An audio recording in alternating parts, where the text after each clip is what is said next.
मन इच्छा खाऊछंती कि पेनकिलर बेल थाउ थाउ हो जांतु सावधान।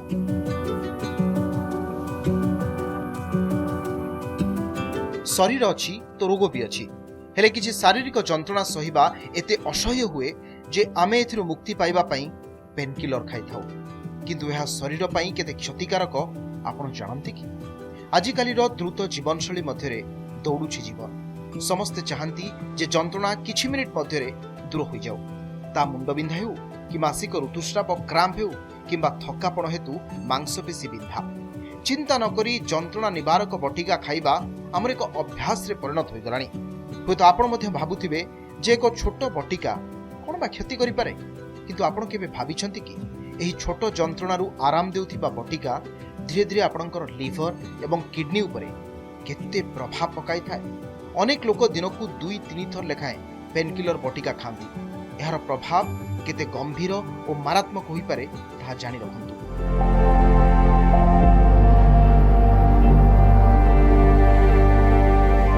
किभली काम करे पेनकिलर?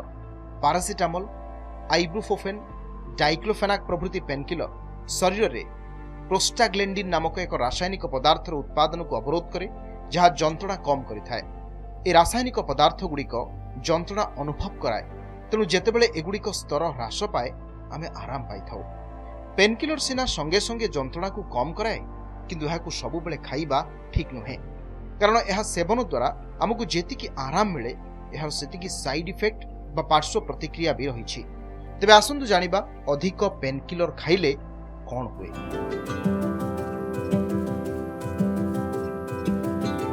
यकृत उपरे प्रभाव। पारासिटामोल अत्यधिक सेवन यकृत पई विषाक्त प्रमाणित होई पारे। यह यकृत कोषगुड़ी को क्षति पहुंचाई पारे एवं दीर्घकालीन सेवन हेपाटाइटिस किंबा यकृत फेल मारी पारे। तेणु ए औषध उपरे निर्भर होंतु नाही, बरं सीमित मात्रा रे अति आवश्यक स्थले व्यवहार करंतु। किडनी उपरे प्रभाव। NSAIDs जेपरिकी आइब्रुप्रोफेन एवं डाइक्लोफेनाक किडनी को रक्त जोगाण को प्रभावित करे। यह धीरे धीरे बृक्कर कार्य को दुर्बल करिपारे एवं दीर्घकालीन बृक्क रोगर कारण होई पारे। यहाकू सीमित मात्रा रे रोगी को व्यवहार करने को दियाजिबा आवश्यक। रक्तचाप एवं हृद समस्या। NSAID रो निरंतर व्यवहार मध्य उच्च रक्तचाप एवं हृदरोगर आशंका वृद्धि करे। विशेषकर वयस्क लोकों को यह अधिक प्रभाव पकाए।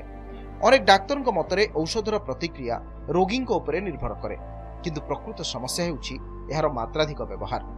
पेनकिलर एक गुरुत्वपूर्ण एवं लाभदायक औषध, किंतु यहाकू अत्यधिक किंबा बारंबार सेवन शरीर पई आराम देवा परिवर्ते एक स्लो पॉइजन बा धीरे धीरे व्यापुथिबा विष होई पारे। तेणु परवर्ती समय जदि आपण कोनोसी जंत्रणा अनुभव करंती, तेबे प्रथमे निजको प्रश्न करंतु, प्रकृत रे ए औषधर आवश्यकता अछि कि? तापरे ही सेवन करंतु।